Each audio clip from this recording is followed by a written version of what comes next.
Sayang nga eh. Well, interesting si Fatima. Matapang, palaban. She would have made a good test subject. Kala ko kawalan na nga eh, pero... may isa pa pala dito. Walang hiya! Sige, lumapad ka! Lumapad ka! Lumapad ka! Vicky! Vicky! Sir! Umalis ka na! Umalis ka na! Ako na bahala dito.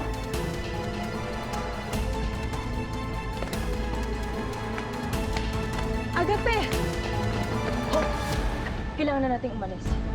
Paano si Mother Hera? Tara na. Tara, nandun yung sasakyan. Tara. Let's go. Be careful! Bitiwan mo siya! Marunong ka ba dyan? Ha, Doc? How hard can it be?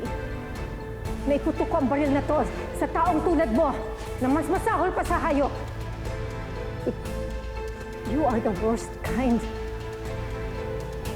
Pinahirapan mo si Hope. Tapos pinatay mo si Fatima. You killed my daughter! Tapos ngayon gusto mo ituloy ang experiment sa clones. You have no respect for life. People like you should not exist.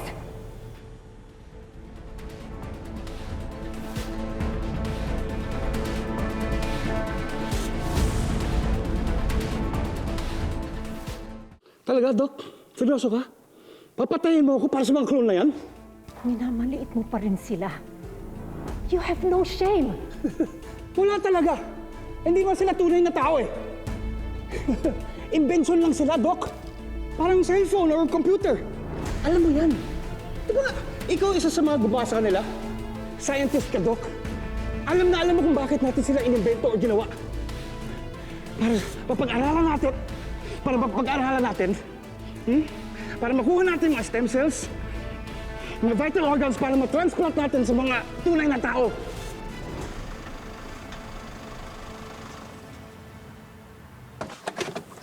Teka lang.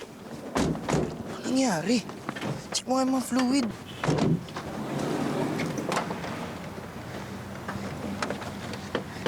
Ano nangyari? Niram ko lang kasi sa kaibigan ko to eh. Hindi ko naman alam na wala pala sa kondisyon. Tignan mo nga, baka baterya lang to. Yan.